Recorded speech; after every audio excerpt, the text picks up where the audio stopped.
মন্ডল দ্বারা আয়োজিত আজকের এই মন্ডল কার্যালয় উদ্বোধনী যে কার্যক্রম, এই কার্যক্রমে উপস্থিত ভারতীয় জনতা পার্টির প্রদেশ কমিটির সম্মানীয় সভাপতি ডক্টর মানিক শাহ মহোদয়, উপস্থিত ভারতীয় জনতা পার্টির প্রদেশ কমিটির সাধারণ সম্পাদিকা পাপিয়া দত্ত মহোদয়া, এই জেলা সম্মানীয় সভাপতি ডক্টর অলোক ভট্টাচার্য মহোদয়, सम्मान्य मंडल सभापति संजय शाह महोदय और काउंसिलर द्वय रत्नदत्ता महोदया एवं शंपा चौधरी सरकार महोदया, उपस्थित भारतीय जनता पार्टी मंडल जिला एवं प्रदेशेर समस्त कार्यकर्ता एवं पदाधिकारीगण,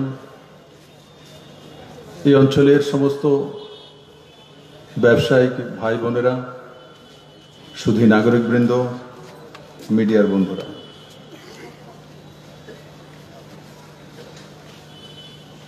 বন্ধুরা,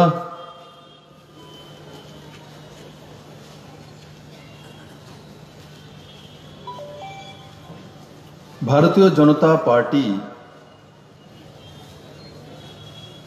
और अन्यान्य राजनीतिक दलेर मध्य जे तफातटा रयेछे आमी आशा करी এই সরকার হওয়ার আসার পর থেকে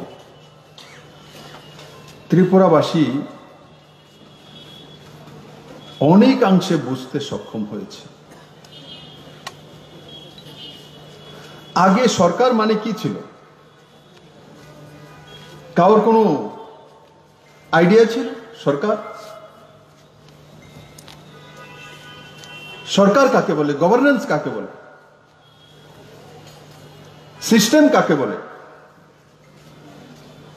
ট্রান্সপারেন্সি কাকে বলে, ডিজিটাইজেশন কাকে বলে, তার সঙ্গে কি ত্রিপুরার মানুষ পরিচিত ছিল? তাহলে প্রশ্ন উঠবে বলে, স্যার তাহলে কি আগে কি সরকার ছিল না? ভোটাধিকার মানুষ প্রয়োগ করেনি?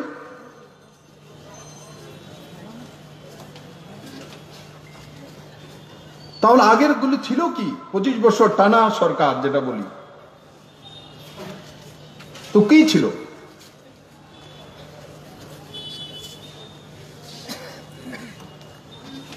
ক্যাডার বেসড পন্থার এক সিস্টেম ছিল, তাকে সরকার বলে না। सरकार যেমন পরিচালনা করে নরেন্দ্র ভাই মোদী, জবাবদেহ সরকার, টাইম বাউন্ড সরকার, ইমপ্লিমেন্টিং সরকার, কমিটেড সরকার, জব ক্রিয়েটর সরকার। ত্রিপুরা তো এখন আমরা সরকার অনুভব করি। आगे की अनुभव करता, दल अनुभव करता, party office, cadre, DCM, LCM, विधायक पर्यंत अनुभव करते पारताम ना, एमपी पर्यंत एहसास होतो ना। क्षमतार मूल बिंदु पार्टी ऑफिस, जनतार क्षमतार मूल बिंदु पार्टी ऑफिस, जनतार ভোটাধিকারের মূল বিন্দু সেক্রেটারিয়েট হওয়া দরকার, অ্যাসেম্বলি হওয়া দরকার, কাউন্সিলগুলো হওয়া দরকার, পঞ্চায়েত হওয়া দরকার। এটা কি ত্রিপুরাতে ছিল? কোনোদিনই। সবাই জানতেন যে সেক্রেটারিয়েটে গিয়ে লাভ হবে না, পার্টি অফিসে গেলে আমার কাজের হয়তোবা সমাধান হতে পারে। আজকে আমার এক বোন আমার কাছে এসেছে আজকে পার্টি সেক্রেটারিয়েটে দেখা করার জন্য, ভারতীয় জনতা পার্টির মহিলা মোর্চারই সদস্য। এসে আমাকে একটা মেসেজ দেখাচ্ছে। কি বলে, দাদা আমি 4টি ব্যাংকে বাঁশের মাধ্যমে বাস্কেট বানিয়ে আমি বিক্রি করি, দুবাই পর্যন্ত যা। আমি ব্যাম্বো বোতলও তৈরি করি। শিক্ষিত মহিলা, হাইলি এডুকেটেড। আপনি বলছেন যে স্বনির্ভর হওয়ার জন্য আমি আমার ছেলেকেও চাকরি করতে দিইনি, ওকেও তার মধ্যে লাগিয়েছি। তাই আমি, বলো না কি হয়েছে? বলে, দাদা আমি এ রাজ্যে প্রথম মহিলা যে স্ট্যান্ড আপ ইন্ডিয়ার মাধ্যমে আমি লোন পেয়েছি কালকে। স্ট্যান্ড আপ ইন্ডিয়ার মাধ্যমে লোন পেয়েছি আমি কালকে, ত্রিপুরার ফার্স্ট মহিলা। কেন ফার্স্ট মহিলা? কেন প্রথম মহিলা? কোন জায়গাতে? তাহলে কি আর কোনো মহিলা লোন পায়নি? এক জায়গাতে। কোন সেই জায়গা? Digitisation, transparency. কি বলে, আমি 4 জায়গাতে, 4টি ব্যাংকে, ব্যাম্বো মিশনে, স্টেট ব্যাংকে, গ্রামীণ ব্যাংকে, কোঅপারেটিভ ব্যাংকে অনলাইনে লোন অ্যাপ্লাই করেছি। অনলাইনে লোন অ্যাপ্লাই করেছি। সেটা ফর্ম ফিল আপ করতে আমার সময় লেগেছে, কিন্তু শুদ্ধভাবে অনলাইনে ফর্ম ফিল আপ করেছি। আমি আমার প্রজেক্ট দিয়েছি, তো 7 দিনের মধ্যে অনলাইনে আমার কাছে স্যাংশন চলে এসছে। কাউর কাছে যেতে হয়নি, কাউকে জিজ্ঞাসা করতে হয়নি, কালেক্টর মানি দিতে হয়নি, কাউর দরবারে যেতে হয়নি, কোনো ব্যাংকে যেতে হয়নি, কোনো অফিসে যেতে হয়নি, কোনো সেক্রেটারিয়েটে যেতে হয়নি। শুধু অনলাইনে ল্যাপটপে বসে আমার ঘরে আমি ফর্ম ফিল আপ করেছি, তো 7 দিনের মধ্যে লোন সেকশন হয়ে চলে এসছে। আপনারা তো ব্যবসায়ী, কোন ব্যবসায়ী আজ পর্যন্ত আছে আপনাদের কাছে উদাহরণ যে অনলাইনে লোন স্যাংশন করেছেন আর আপনি যাননি, দেখাও করেননি, ব্যাংকে বলেননি, কোনো অ্যাপ্রোচ নেই, আর 7 দিনের মধ্যে আপনার কাছে লোন সেকশন চলে আসবে? ত্রিপুরা রাজ্যে দ্বিতীয় নেই। কেন হয়েছে? কি কারণ হয়েছে? Transparent government.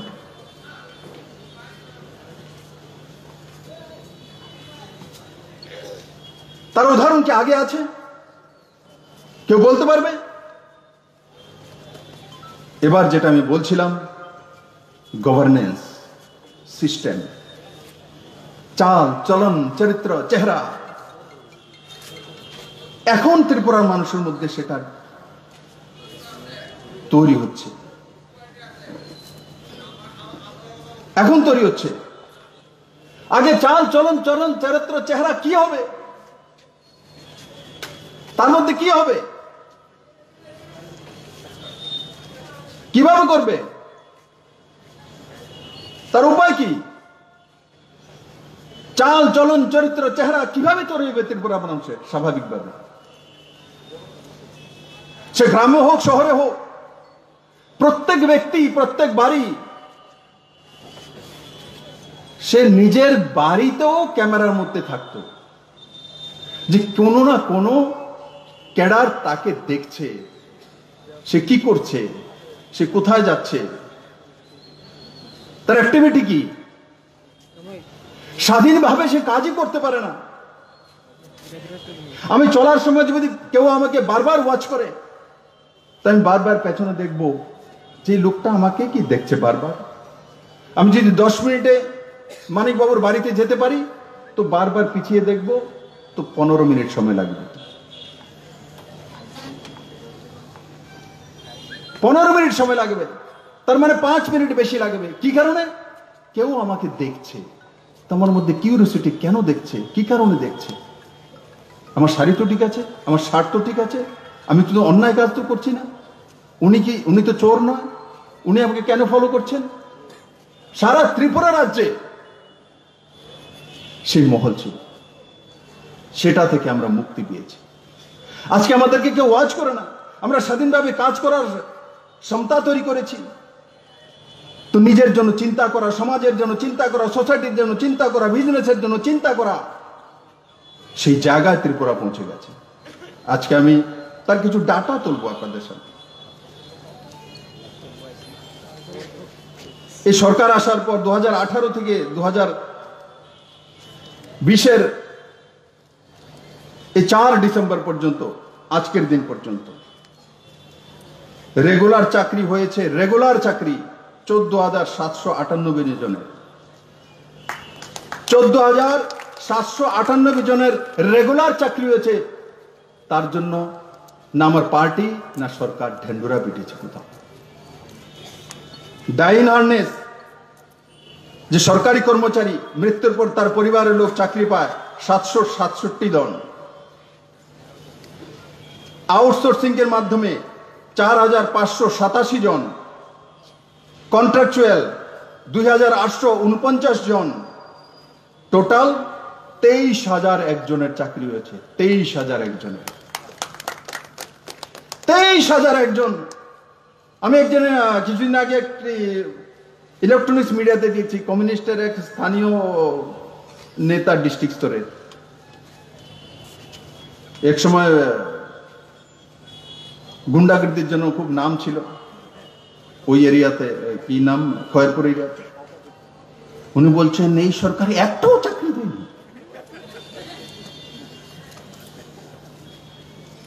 ডাটা বলছি আমি। যারা চাকরি পেয়েছে তাকে জিজ্ঞাসা করে দেখুন, জুতা ক্ষয় করতে হয়নি, রিশ্বত দিতে হয়নি, পার্টি করতে হয়নি, তার যোগ্যতা আছে, তার জন্য পেয়ে গেছেন। তাকে বলে গভর্নেন্স, তাকে বলে গভর্নমেন্ট, তাকে বলে সরকার। তারপর সেলফ এমপ্লয়মেন্ট 2018-19-এ 3,145 জন, 2019-20-এ 2,097 জন, 2020-21-এ 1,762, 7,004 জন। সেলফ এমপ্লয়মেন্ট 7,004 জনের হয়েছে। Employment generation under industry and commerce department, তার মাধ্যমে 2018-19-এ 15,830 জনের হয়েছে। 2019-20-এ 12,617 জনের হয়েছে। আর 2020-21-এ 2,449 জন, মানে 30,896 জনের রোজগার। 30,896 জনের রোজগার।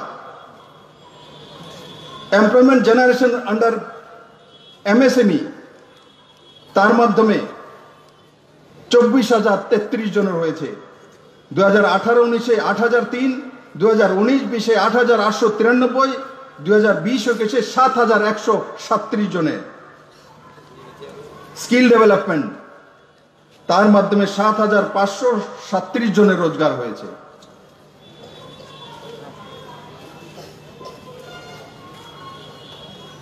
TR11, তার মাধ্যমে 4,591 জনের ট্রেনিং হয়েছে, 2,843 জনের চাকরি হয়েছে। এই সব কুল মিলিয়ে গভর্নমেন্ট জব যেগুলি প্রসিজারে আছে বা হয়ে গেছে 23,001, আর সেলফ এমপ্লয়মেন্ট যেগুলো job creator, industry, MSME, TRLM, গ্রামীণ রোজগার, তার মধ্যে তৈরি হয়েছে কত? 73,384। 73,384 আর 23,001, দুটা মিলিয়ে না হলে সরকারি চাকরি হয়ে গেছে বা জব ক্রিয়েটার হয়ে গেছে বা আউটসোর্সিং হয়ে গেছে বা হচ্ছে, তার প্রসেসিং এর মধ্যে আছে, কুল মিলিয়ে 96,385 জনের ব্যবস্থা হয়েছে। 96,300, মানে প্রায় 1 লাখ লোকের রোজগারের, 1 লাখ পরিবারের রোজগারের ব্যবস্থাই সরকার এই পর্যন্ত করে নিয়েছে। 1 লাখ। তারপর মনরেগা, কোথায় কোথায় আমি দেখি খাদ্য নেই, বস্ত্র নেই, গরিবের জন্য কাজ নেই, মনরেগা নেই। কে বলেছে? 2017-18 পুরনো সরকার ছিল, ম্যান্ডেট 34 ছিল হাইয়েস্ট। আমাদের সরকার আসার পর 2018-19-এ 46 হয়েছে। এমন কতজন? 2,14,483টি পরিবার, গরিব কিষান। বন্ধুরা, এগ্রিকালচারাল গ্রোথ কিছুদিন আপনারা দেখেছেন যে ছোট রাজ্যগুলির মধ্যে ত্রিপুরাকে প্রথম পুরস্কার দেওয়া হয়েছে এগ্রিকালচারের গ্রোথ। প্রাইমারি সেক্টরে গ্রোথ কোন রাজ্যের উন্নয়নের মূল মাপকাঠি হয় যখন ভারত কৃষি প্রধান দেশ। প্রাইমারি সেক্টর এগ্রিকালচার, তার গ্রোথ কত? 2017-18-তে উনাদের সরকার ছিল, দলের কোনো একটা পার্টির সরকার ছিল, তখন কত ছিল এগ্রিকালচারে? ক্ষেত মজুরের স্লোগান শুনেছি আগরতলার ময়দানে, এই রাস্তাও শুনেছি ক্ষেত মজুরের ইউনিয়নের। কিন্তু এগ্রিকালচারে গ্রোথ কত হয়েছে?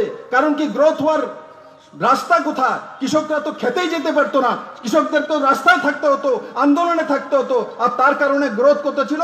6.4% মাত্র। আমাদের সরকার আসার পর 18-19-এ সেটা 13.7%, ডাবলের চাইতে বেশি।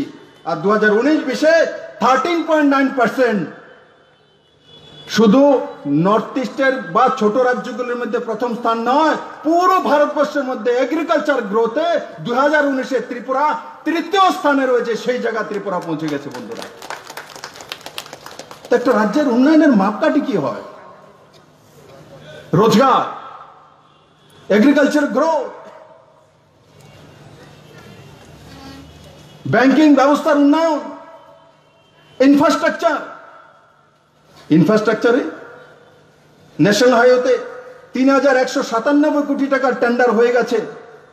আর 2020-21-এ 7,530 কোটি টাকার NHIDCL এর মাধ্যমে ন্যাশনাল হাইওয়ের কাজ হবে। মানে প্রায় 11,000 কোটি টাকার NHIDCL এর মাধ্যমে ন্যাশনাল হাইওয়ের যে প্রজেক্ট, তার মাধ্যমে ত্রিপুরাতে 11,000 কোটি টাকার কাজ হবে। ত্রিপুরাতে আজ পর্যন্ত কমিউনিস্টের জন্ম হওয়ার পর পর্যন্ত ন্যাশনাল হাইওয়ের মধ্যে 11,000 কোটি টাকা খরচা করতে পারেনি। এই বছরের মধ্যে তা ব্যবস্থা করতে সক্ষম হয়েছে। এটাকে পরিবর্তন বলে, এটাকে গভর্নেন্স বলে। আর সময়ের মধ্যে হওয়া 2015-16-তে ত্রিপুরার ব্যাংকের মধ্যে সারা ত্রিপুরা মানুষের সমস্ত লোকেদের টাকা মিলিয়ে কত থাকতো? 18,724 টাকা ব্যাংকে জমা হতো। আর তার মধ্যে খরচা কত হতো? লোন দেওয়া, ব্যাংকিং ব্যবস্থার মাধ্যমে খরচা করা কত? 8,415। মানে 50%-এর নিচে খরচা হতো। মানে ব্যাংকে টাকা জমা থাকতো ত্রিপুরার মানুষের, ত্রিপুরার মানুষ পয়সা খরচা করতে পারতো না। তার ব্যবস্থা নেই, তার সাধন নেই, তার ইনফ্রাস্ট্রাকচার নেই। কারণ কি ফ্ল্যাট কেনার জন্য কলকাতাতে যেতে হবে। এখন ফ্ল্যাট কেনার জন্য এই বিবেকানন্দ যে সেন্টার আছে সেখানে ফ্ল্যাট তৈরি হচ্ছে, আমার দিদির কনস্টিটুয়েন্সি। তার মধ্যে বাধা দেওয়ার জন্য চলে এসছো। আজকে লাইট হাউস তৈরি হচ্ছে রামনগরে 1,000। কেউ কোনোদিন কল্পনা করেছিল তো ত্রিপুরাতে লাইট হাউস হবে? লাইট হাউসের বিষয়ে আমাদের কতটা ধারণা আছে? কি সেই লাইট হাউস? অত্যাধুনিক টেকনোলজি। পুরো নর্থ ইস্ট নয়, পুরো ওয়েস্ট বেঙ্গল থেকে নিয়ে নর্থ ইস্ট পর্যন্ত লাইট হাউসের প্রজেক্ট যদি নরেন্দ্র ভাই মোদী কোথাও দিয়েছে তো ত্রিপুরাবাসীকে দিয়েছে। 1,000 লাইট হাউসের প্রজেক্ট ডিসেম্বর থেকে এই রামনগরে তৈরি হবে। আর তার মধ্যে বড় মাত্রায় সাবসিডি রয়েছে। এক একটা লাইট হাউস 16,25,000 টাকা হবে। আর তার মধ্যে 9 থেকে 11 লাখ টাকার সাবসিডি থাকবে। 9 থেকে 11 লাখ টাকা। ত্রিপুরার মানুষ কোনোদিন শুনেছে? কোনোদিন শুনেছে এবার 16 লাখ টাকার ফ্ল্যাট হবে আর তার মধ্যে 10 লাখ টাকা 9 লাখ টাকা সাবসিডি দিয়ে দেবে? কেউ জানা আছে আজ পর্যন্ত ত্রিপুরার যে কোনো ব্যক্তি আমার সামনে দাঁড়িয়ে বলতে পারে, বলে স্যার যে 16 লাখ টাকার মধ্যে 9 লাখ টাকাই সাবসিডি দিয়েছে কেন্দ্র এবং রাজ্য সরকার, এমন কোন স্কিম ত্রিপুরার বুকে কোনোদিন তৈরি হয়েছে? আর সেই ফ্ল্যাট কতদিনই তৈরি হবে? 3 বছর না, 4 বছর না, বর্দালিবাসী 1 বছরে তৈরি হবে। চিন্তা করবেন, আরে এত বড় মাল্টি স্টোরির বিল্ডিং 3টে 1 বছরে কিভাবে তৈরি হয়? তার নামই লাইট হাউস, তার নামে new project, new technology. Tripura কোনোদিন নিউ টেকনোলজির সঙ্গে পরিচয় ছিল না। যদি দিল্লি মুম্বাইতে যে টেকনোলজি আসতো, সেখানে ত্রিপুরাতে কমিউনিস্টের তন্ত্রের কারণে আসতে 50 বছর সময় লাগতো। কারণ ওনা তো বলেন আন্দোলন ছাড়া কোনো তন্ত্রই আসতে পারে না। লাইট হাউস আনার জন্য হয়তোবা তাদের সরকার থাকলে শুধু এই রাস্তায় দেখতেন যে আন্দোলন চলছে, লাইট হাউস আনতে হবে, নিতে হবে, নাইলে সংগ্রাম চলছে। তার বাইরে কি দেখেছে ত্রিপুরার মানুষ? আজকে কাউকে আন্দোলন করতে হয়নি। গরিব মানুষের জন্য লাইট হাউস 1000 লাইট হাউস তৈরি করে দেওয়া হবে এবং তার মধ্যে যে ব্যতিক্রম বাকি যে পয়সা দিতে হবে সেটাও এই সরকার ব্যবস্থা করেছে, লোনের ব্যবস্থা করে রেখেছে। কানাড়া ব্যাংক তার লোনের ব্যবস্থা করেছে। কত পার্সেন্ট ইন্টারেস্ট? Only 7% interest. আপনারা তো ব্যবসায়ী মহল আছেন, একবার কল্পনা করে দেখুন ঘরের লোন 7%-এ ত্রিপুরাতে কোন সরকার কোনোদিন কাউকে দিতে পেরেছে কিনা? একটা উদাহরণ আছে, এক সিঙ্গেল উদাহরণ। পরিবর্তন, দিস ইজ কল্ড চেঞ্জ। আগে ঘরের লোন 18% ইন্টারেস্ট, একদম নিচে হলো 12% ইন্টারেস্ট। আজকে সরকার তয় করে ব্যাংকের মধ্যে কম্পিটিশন করিয়ে সবচেয়ে কম রেটে কানাড়া ব্যাংক বলছে আমি 7% ইন্টারেস্টে লোন দেব। সরকার তাকেই চুজ করেছে, তাও কিস্তিতে দেবে, তার ব্যবস্থা। তারপর আগামী 2 বছরের মধ্যে ত্রিপুরাতে এই আগরতলাতে 2324টি ফ্ল্যাট তৈরি হবে। কেউ কল্পনা করেছিল যে 2500 ফ্ল্যাট আগরতলাতে তৈরি হবে? মাল্টি স্টোরি বিল্ডিং, 14 তলা 15 তলা হাই রাইজ বিল্ডিং। পরিবর্তন হয়েছে। আগামী 2 বছরের মধ্যে ত্রিপুরাকে কেউ চেনবে না বাইরে থেকে আসার পর। এখন কলকাতাতে ফ্ল্যাট কেনার আগরতলাবাসীর দরকার নেই। আগে কি হতো, যেটা আমি বলছিলাম যে 2015-16-তে পুরনো সরকার ছিল, যেখানে ব্যাংকে 18,724 কোটি টাকা রাখা হয়েছিল, মাত্র 8,415 কোটি টাকা বাজারে আসছে। আজকে আমি গর্ব করে বলি এই নতুন সরকার আসার পর মানুষ ব্যবসা শিখেছে, তার প্রমাণ রয়েছে। জব ক্রিয়েটার তৈরি হয়েছে এমএসএমই সেক্টরে, তার প্রমাণ আমি বলবো। এখন ব্যাংকে জমা পড়েছে কত? 28,598 কোটি টাকা।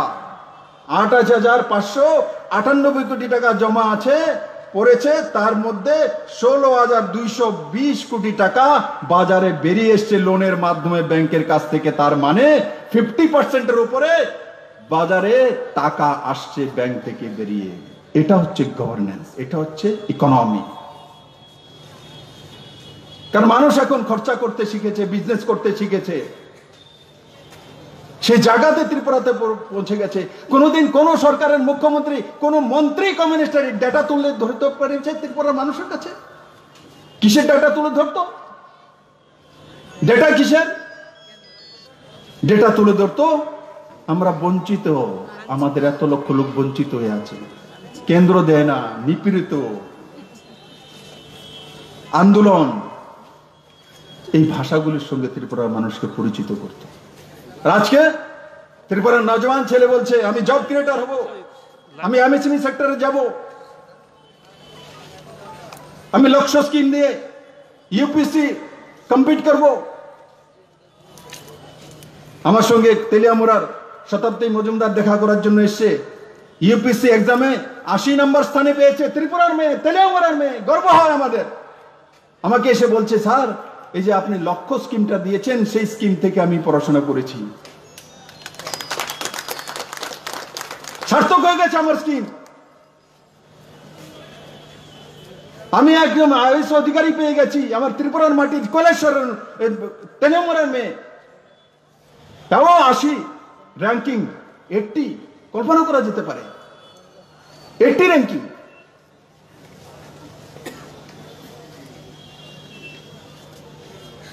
আচ্ছা, ত্রিপুরা প্রত্যেকটি সেক্টরে সেই জায়গাতে কাজ করছে। তাই বন্ধুরা, আমি সমস্ত বর্দালীবাসীকে নিবেদন করব, এটা বিজনেস এরিয়া। এই সরকার আসার পর ফ্যাক্টরি অ্যান্ড ব্রয়লার রুলস শিথিলীকরণ করা হয়েছে, ইন্সপেক্টর রাজ শেষ করা হয়েছে। আমি সমস্ত বিজনেসম্যানদেরকে বলবো একবার অনুভব করুন আমাদের সরকার আসার আগে দোকান যদি কোনো কারণে খুলে নিয়েছেন, কেউ খবর দিয়েছে, ইন্সপেক্টর এসছে, জুরমানা, না হলে পকেটে পেছনে পয়সা দাও। আজকে ইন্সপেক্টর রাজ আছে কি? ইন্সপেক্টর রাজ আছে কি?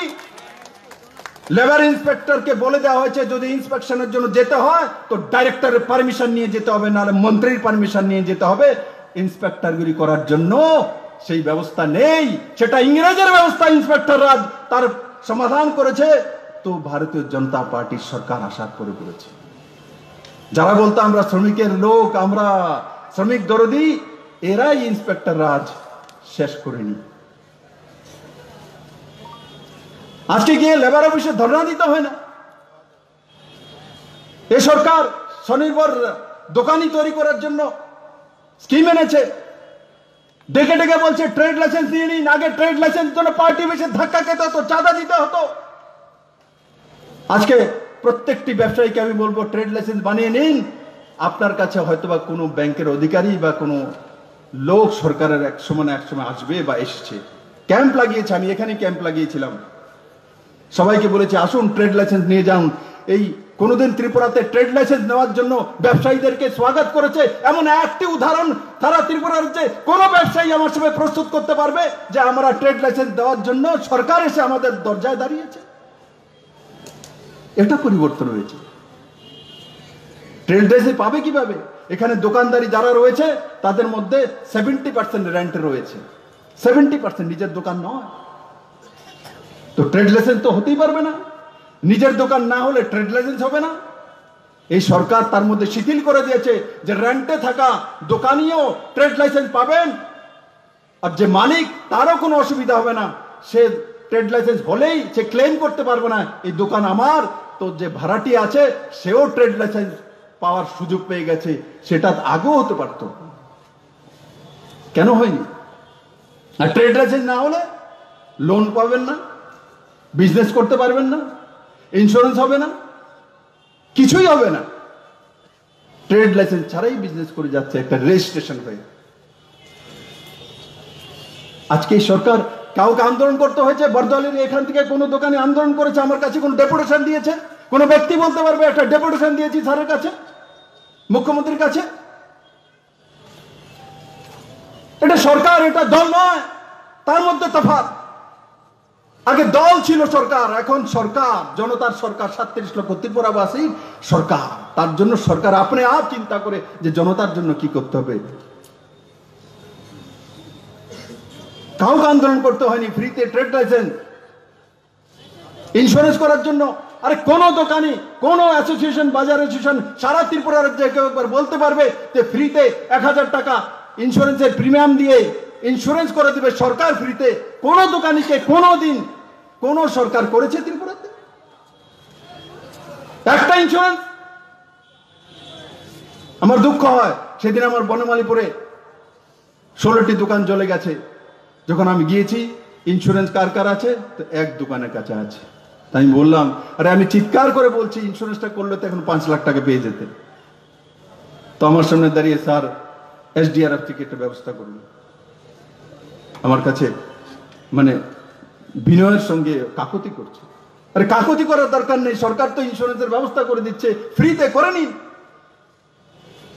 যারা ছোট দোকানে, যারা বড় আছে তারা নিজের পয়সা দিয়ে করে নেবে, কিন্তু 5 লাখ টাকা পর্যন্ত যারা ইন্স্যুরেন্স করবেন সরকার করে দেবে। আপনার প্রথম কিস্তি 1000 টাকা সরকার দেবে, করে নিন ফ্রিতে। এই সরকার তার ব্যবস্থা করে। জিএসটি রেজিস্ট্রেশন আগামী 1 বছরের মধ্যে সমস্ত ত্রিপুরার দোকানে জিএসটি রেজিস্ট্রেশন হবে, ট্রেড লাইসেন্স হবে, ইন্স্যুরেন্স করে দেওয়া হবে, লোনের ব্যবস্থার জন্য সহজতর ব্যবস্থা করে দেওয়া হবে। সেই দিশাতে সরকার কাজ করেছে। আপনি আমি জানি, যদি আমার ব্যবসায়ী মহলদেরকে আমি এস্টাবলিশ না করতে পারি তো কোনোদিনই স্বনির্ভর ত্রিপুরা তৈরি হতে পারে না। প্রধানমন্ত্রীর যে স্বপ্ন স্বনির্ভর ভারত তৈরি করা, কোনোদিনই সফল হতে পারে না। একদিকে যেমন এই সরকার ব্যবসায়ীদের জন্য কাজ করছে, একদিকে কৃষকের জন্য কাজ করছে, একদিকে বেরোজগার ছেলে মেয়েদের জন্য কাজ করছে, অন্যদিকে ইনফ্রাস্ট্রাকচারের জন্য কাজ করছে, আর এডুকেশনে কাজ করছে, হেলথে কাজ করছে। আমি দেখেছি এই করোনা প্রভাবে আমি অনেক সময় চুপ করে বসেছিলাম। কত কিছু শুনতে হয়েছে, কত কিছু আমাকে বলেছে, আমার সরকারকে বলেছে, মোদিজিকে বলেছে, কিন্তু আমি শুধু 37 লক্ষ ত্রিপুরাবাসীর দিকে তাকিয়ে আছি, ত্রিপুরেশ্বরী মায়ের দিকে তাকিয়েছিলাম। আজকে করোনাতে ত্রিপুরার কি রে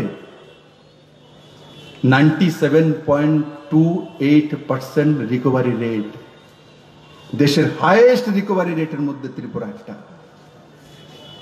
হাইয়েস্ট রিকভারি রেটের মধ্যে। পজিটিভিটি রেট 3%-এর নিচে চলে গেছে। ব্যবস্থা না হলে কি এগুলো হতো? ত্রিপুরা একমাত্র রাজ্য যে প্রত্যেকের বাড়িতে হেলথের জম্বো টিম, যেটা 12,000 কর্মচারী বাড়ি বাড়ি গিয়ে জিজ্ঞাসা করেছে আপনার ঘরে কেউ অসুস্থ আছে কিনা। কেউ যদি বলে নাই, সেটা আমরা কি করব? কিন্তু জিজ্ঞাসা তো করেছে একবার, বলুন না কেউর জ্বর আছে কিনা, কেউর কাশি আছে কিনা, কেউর সর্দি আছে কিনা। ত্রিপুরা একমাত্র স্টেট সারা ভারতবর্ষের মধ্যে, একমাত্র, অনলি ওয়ান স্টেট,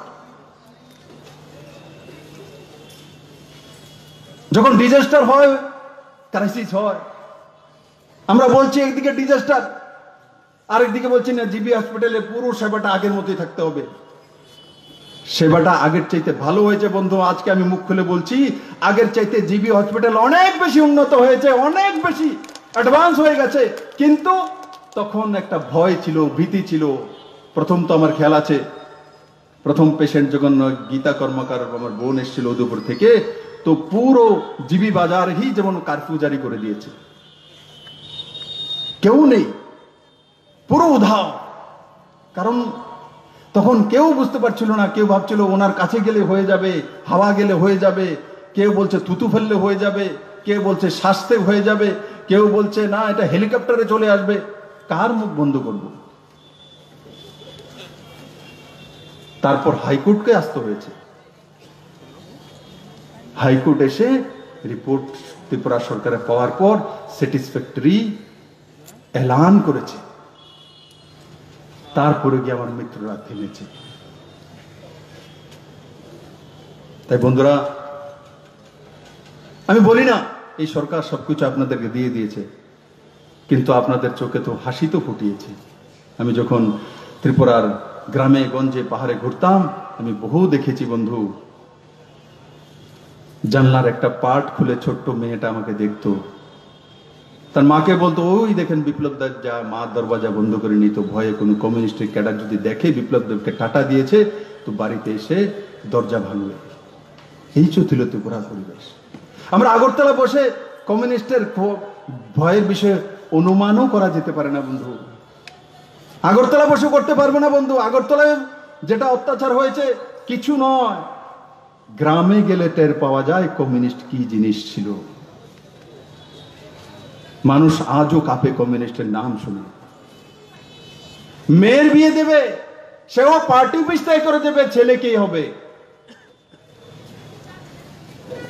ছেলে মেয়ে কোন সাবজেক্ট নেবে তাও পার্টি অফিস তৈরি করে দেবে, সে কেমিস্ট্রি নেবে না ফিজিক্স নেবে। এই দশায় চলে গেছিল ত্রিপুরা।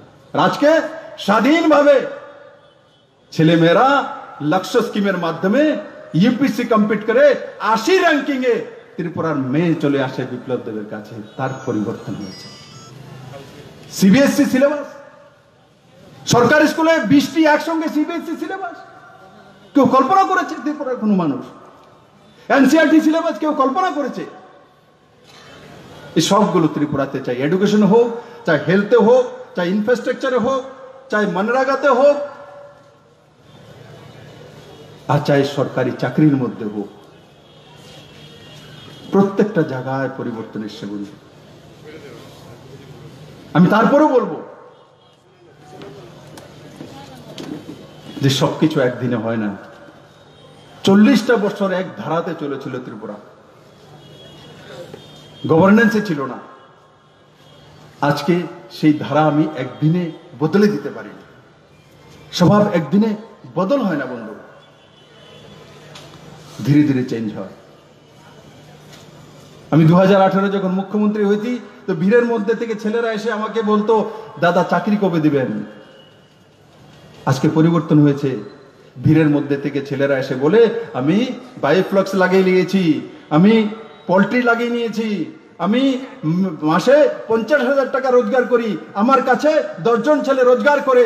আজকে যে বোন ব্যাংকের মাধ্যমে লোন পেয়েছে কোলেস্ট্রল ফ্রি, সে বোন বলছে আমি আগামী 1 বছরের মধ্যে 100 জনের রোজগার দেব আমার যে লোন পেয়েছি তার মধ্যে। আজকে ত্রিপুরা সেই জায়গা পৌঁছেছে। আমার বোন এসে আমাকে বলছে, আমাকে ছোট ভাই বলছিল, কারণ আমি একা যখন কথা বলি তো আমাকে কেউ মুখ্যমন্ত্রী বলে না, কেউ দাদা বলে, কেউ ছোট ভাই বলে, তুমি করো বলে। উনি তুমি করে বলছিলেন, বলে তোমাকে তুমি করে বলি। আমি বলেন না, তুই যেটা মনে করি লিখুন। তো বলছিল তোমাকে আমি বলছি আমি 1 বছরের মধ্যে 100 জনের রোজগার দেব। এর চাইতে বড় আশীর্বাদ মুখ্যমন্ত্রীর কাছে আর কি হতে পারে? আজকে ত্রিপুরা সেই জায়গায় দাঁড়িয়ে গেছে বন্ধু। আর নিরাশ না করা, মুখ্যমন্ত্রীর কাজ নিরাশ না করা, মার কাজ নিরাশ না করা, বাবার কাজ নিরাশ না করা। আমি যদি এখানে ব্যবসায়ী যে বন্ধু আছে, যদি আমি তার দোকানের মালিক হই, আর আমি যদি এসে কর্মচারী ডেলি বলি এই দোকানে দিয়ে কিচ্ছুই তো না, তোরা তো ব্যস্ত পারস না, জানোস না, তো কর্মচারী এমনি ডুবে যায়। তো সবসময় আশা জাগাতে হয়, তার মধ্যে একটা নতুন ভবিষ্যৎ দেখাতে হয়, আর সেগুলো হচ্ছে, তার প্রমাণ দেখাতে হয়। সরকার সেটা দেখাচ্ছে। আমি চোখে উংলি দিয়ে দেখিয়ে দিলাম যে ত্রিপুরাতে প্রায় 1 লক্ষাধিক রোজগার কিছু হয়ে গেছে, আর কেউ আন্ডার প্রসেস রয়েছে। যেমন কিছু চাকরি আন্ডার প্রসেস রয়েছে, অ্যাডভার্টাইজমেন্ট হয়ে গেছে কিন্তু আন্ডার প্রসেসে রয়েছে। তাই বন্ধুরা, নরেন্দ্র ভাই মোदी और त्रिपुरा भारतीय जनता पार्टी सरकार, ये দুই ত্রিপুরাকে एक सर्वश्रेष्ठ ত্রিপুরা বানানোর জন্য আমরা কাজ করছি। और निश्चित 2018-তে ত্রিপুরাবাসী যখন নরেন্দ্র ভাই মোদির হাতে ত্রিপুরাকে তুলে দিয়েছিল, ইতিহাস তৈরি করে, কোনোদিন কেউ কল্পনা করেনি 0 থেকে 36 সিট আর আইপিএফটিকে নিয়ে 44 সিট নিয়ে ভারতীয় জনতা পার্টি সরকার হবে। কেউ কোনোদিন কল্পনাও করেনি বিদেশ থেকে, কেউ কোনোদিন কল্পনা করেনি উত্তরপ্রদেশ থেকে। সুষমা দিদি আজকে আমাদের মধ্যে নেই, দেশের উনি বিদেশ মন্ত্রী ছিলেন, লাস্টে দিল্লির মুখ্যমন্ত্রী ছিলেন। আমি পার্টি অফিসে কৃষ্ণনগরে দিদির যখন ফোন এসছে তো তখন বলছে, अरे विप्लव ये क्या हो गया? तो हमने बोला दीदी क्या गलती हो गया? अरे नहीं, मोदी ने तो 2014 में जो जीता वो तो एक रिकॉर्ड था, और मोदी जी ने जो यूपी में जोगी जी को बैठाया वो तो इतिहास है, और त्रिपुरा प्रदेश ने तुम लोगों ने जो काम किया, तुम लोगों ने तो इतिहास को ही तोड़ दिया। और नरेंद्र भाई मोदी যখন 2019-এর নির্বাচনের আগে উদয়পুরে জনসভাতে এসেছেন তো বলছেন সামনে দাঁড়িয়ে, আরে ভারতবর্ষের মানুষ, আসো ত্রিপুরার মানুষের কাছ থেকে শিখে যাও, এরা দূরদর্শী, এরা কিছু জানে, এরা কিছু করতে পারে। আর আগে আমরা কি শুনতাম, যাও অন্য রাজ্য থেকে শিখে আছো, কলকাতা যাও, ওদিকে শিখে আয়ো। আর এখন দেশের প্রধানমন্ত্রী বলছে जाइए त्रिपुरा के लोगों के पास से सीख के आइए, ये दूरदर्शी है, कुछ करना जानता है। এর চাইতে বড় উপহার ত্রিপুরাবাসীর জন্য আর কি হতে পারে বন্ধু? ত্রিপুরা গ্রামের মধ্যে কেউ বাঁশের বোতল বানিয়েছে সেটাও প্রধানমন্ত্রী জানে। ত্রিপুরা গ্রামের মধ্যে যে কোনো বোন সেলফ হেল্প গ্রুপের গুড় বানিয়েছে সেটাও প্রধানমন্ত্রী জানে। ত্রিপুরাতে কোথাও বাঁশ ফুলের থেকে চাল হয়েছে সেটাও প্রধানমন্ত্রী জানে। ঠাঙ্গা ডালং কোথায় আছে সেটাও প্রধানমন্ত্রী জানে। বেনিচন্দ্র জমাতিয়া কোথায় আছে সেটাও প্রধানমন্ত্রী জানে। আর লকডাউনের সময় যে প্রতাপ গোয়েলের ঠেলা চালায়, সে সংগ্রহ করে মানুষকে খাদ্যর ব্যবস্থা করেছে সেটাও প্রধানমন্ত্রী জানে। সেটা হচ্ছে ভারতীয় জনতা পার্টি আর নরেন্দ্র ভাই মোদি। আপনারা এমন একটা ব্যক্তির কাছে আমরা দেশকে দিয়েছি, নরেন্দ্র ভাই মোদি আর ওনার দল ভারতীয় জনতা পার্টি একমাত্র পার্টি, সর্বশ্রেষ্ঠ পার্টি, দুনিয়ার সবচেয়ে বড় পার্টি। আমি আপনাদেরকে সবাইকে বলবো, আপনারা অনেক বেশি ভাগ্যবান। আপনারা এমন সময় ভারতীয় জনতা পার্টিতে এসেছেন যখন পুরো ভারতবর্ষের প্রত্যেকটি প্রান্তে ভারতীয় জনতা পার্টি রয়েছে, প্রত্যেকটি প্রান্তে। আমরা যখন ভারতীয় জনতা পার্টিতে এসেছি, বা আমার বাবা যখন ভারতীয় জনতা পার্টি বা জনসংঘ করতেন, তখন ভারতীয় জনতা পার্টির একজন মেম্বারও ছিল না পঞ্চায়েতের ত্রিপুরাতে। 67 থেকে আমার বাবা জনসংঘী ছিলেন, একজন মেম্বারও ছিলেন না। বাবা যখন জামজুরি বাজার বেরোতেন তো একলাই পোস্টার লাগাতে হতো, কাউকে পয়সা দিয়ে কোনো লোককে নেবেন, ও ভারতীয় জনতা পার্টির পোস্টার লাগাবে না, কারণ কি ওকে টিটকারি দেবে, বিজেপির ফ্ল্যাগ লাগাইছে, পোস্টার লাগাইছে। তো আমি ক্লাস 4-5 তখন পড়ি। তো বাবা আসলে আমাকে বলতো যে তুমি এই গন্ধের এটা ধরো, নিজে আমার এখান থেকে নিয়ে লাগিয়ে তারপর লাগাতো বাজার। সেও বিজেপি ছিল, সেও জনসংঘ ছিল। আর আজকে আমি সবাইকে বলবো, এখানে মঞ্চে আর মঞ্চের সামনে যারা রয়েছেন, আপনারা ভাগ্যবান যে হিসেবে নরেন্দ্র ভাই মোদীর নেতৃত্বে 303 সিট নিয়ে ভারতীয় জনতা পার্টির একচ্ছত্র সরকার, ত্রিপুরাতে 36টি সিট নিয়ে একক সংখ্যাগরিষ্ঠ সরকার, ভারতবর্ষের প্রত্যেকটি প্রান্তে ভারতীয় জনতা পার্টির কোন না কোন নির্বাচিত প্রতিনিধি, ভারতবর্ষের মধ্যে সবচাইতে বেশি বিধায়ক ভারতীয় জনতা পার্টির কাছে, ভারতীয় জনতা পার্টির কাছে সবচাইতে বেশি মেম্বার অফ পার্লামেন্ট রয়েছে, ভারতীয় জনতা পার্টির কাছে আজকের দিনে সবচাইতে বেশি মুখ্যমন্ত্রী রয়েছে। ভারতবর্ষের ছোট প্রান্ত, যেটি ছোট রাজ্য, সেটাও বিজেপির কাছে রয়েছে। সবচেয়ে বড় প্রান্ত উত্তরপ্রদেশও বিজেপির কাছে রয়েছে। পুরো ভারতব্যাপী বিজেপিময় চলছে, তখন আপনারা ভারতীয় জনতা পার্টির সদস্য। এর চাইতে মহান ভাগ্যবান আর আপনারা কি হতে পারেন বন্ধুরা? তাই বলছি, লাস্ট একটা বলে শেষ করব, যে এই দেশের মধ্যে অনেক সমাজ সংস্কারক ছিলেন। নাম বলবো, তার নাম কি?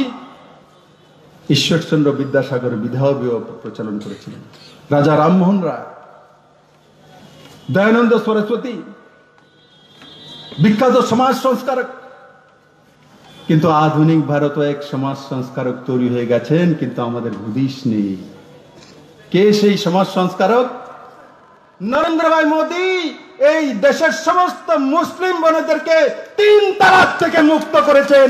সবচেয়ে বড় সমাজ সংস্কারক ব্যক্তি নরেন্দ্র ভাই মোদী। কোনোদিন আমরা চিন্তাও করিনি যে নরেন্দ্র ভাই মোদী কত বড় সমাজ সংস্কারক ব্যক্তি হয়ে গেছেন।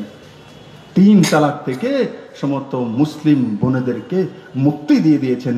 তাই বন্ধুরা, আমরা এমন একজন ব্যক্তিত্বের সঙ্গে রয়েছি, এমন একজন প্রধানমন্ত্রীর সঙ্গে রয়েছি, এমন একটা দলের সঙ্গে রয়েছি, এমন একটা সংগঠনের সঙ্গে রয়েছি।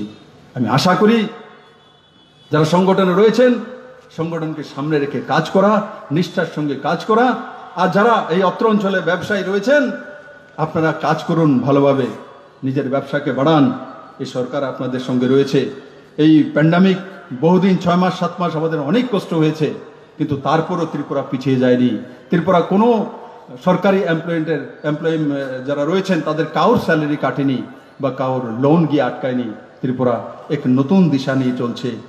আমি আশা করি আমাদের যে স্বপ্ন, 3 বছরের মধ্যে ত্রিপুরাকে মডেল স্টেটে রূপান্তর করা, 3 বছর যেদিন পুরো হবে, আমি সমস্ত সাংবাদিক বন্ধুদের সামনে আসব, আমি এই কেক করে দেখিয়ে দেব, এটা হচ্ছে মডেল স্টেটের উদাহরণ, এটা হচ্ছে ত্রিপুরা, এটা হচ্ছে নরেন্দ্র ভাই মোদীর হীরা প্লাস। আর ত্রিপুরা 37 লক্ষ ত্রিপুরাবাসীর বাই দ্য পিপল গভর্নমেন্ট সেই দিশাতেই কাজ করছে। এবং আমি আশা করি আগামী দিনে সমস্ত ত্রিপুরাবাসী এক শুদ্ধ মানসিকতা নিয়ে, এক শুভ্র মানসিকতা নিয়ে, আর নরেন্দ্র ভাই মোদীর যে স্বপ্ন আর সাকার করার যে হিম্মত ওনার মধ্যে, সেই দিশা নিয়ে আমরা পরিবারকে শক্তিশালী করব, আমার গ্রামকে, শহরকে এবং রাজ্য এবং দেশকে সর্বোপরি শক্তিশালী করব। আমি মানিক বাবু, আমার মনে হয় যে কমিউনিস্টের বিষয়ে বলার আর দরকার নেই। আপনি দেখেছেন পুরো ভাষণের মধ্যে আমি একবারও কমিউনিস্টের নাম নেইনি। পুরনো সরকার বলেছি, কমিউনিস্টের নাম নিল বেঁচে থাকবে, দরকারই নেই, ছেড়ে দিন, বিদায় করে দিন। আমাদের কাছে মোদি আছে, ত্রিপুরাবাসী আছে, তাদের নাম নেওয়ার দরকার নেই। তারা তো চলে গেছে, কেন নাম নিয়ে তাদেরকে নিমন্ত্রণ করেন? নিমন্ত্রণের দরকার নেই। নিমন্ত্রণ করতে হলে তো ঘরে ঘরে যান, মানুষের কাছে যান, দুঃখ দুর্দশার সম্বন্ধে জানুন। যারা সংগঠনে রয়েছেন যান না মানুষের কাছে গিয়ে জিজ্ঞাসা করুন কি হয়েছে, কি দরকার, কি করতে পারি। না হলে বকুনি দিবে, না হলে হাসি দিয়ে কথা বলবে, দুইটার মধ্যে একটা হবে, এর বাইরে কোনো কিছু হবে না। যান মানুষের কাছে। আজকে শুধু মানুষের কাছে যাওয়ার দরকার রয়েছে, আর কোনো কিছু নেই। মানুষ মোদীকে চেনে, বিহার ইলেকশনে প্রমাণিত হয়ে গেছে। মানুষ সব বুঝে, জাত পাতের ঊর্ধ্বে ওঠে। বিহার, উত্তরপ্রদেশের ইলেকশন জাত পাত পন্থ ছাড়া হয় না, মানুষ মেনে নিয়েছিল, দুনিয়া মেনে নিয়েছিল। কিন্তু নরেন্দ্র ভাই মোদী শুধু নিজের পার্টিতে নয়, লালুর বেটেকেও বাধ্য করেছে যে জাত পাতের রাজনীতি নয়, ডেভেলপমেন্টের রাজনীতি করতে হবে। বাবার ফটো পর্যন্ত লাগায়নি, জাত পাতের রাজনীতি নয়। সেই লালু প্রসাদের ছেলে পর্যন্ত ডেভেলপমেন্টের রাজনীতি করতে হয়েছে। তার নাম নরেন্দ্র ভাই মোদী। মোদী শুধু নিজে চেঞ্জ হন না, মোদী সবাইকে চেঞ্জ করতে বাধ্য করে দেন। সেই দিশাতে নিয়ে যান, রাজনীতির নতুন সমীকরণ তৈরি করেছে, আর দেশ সেই দিশাতে চলছে।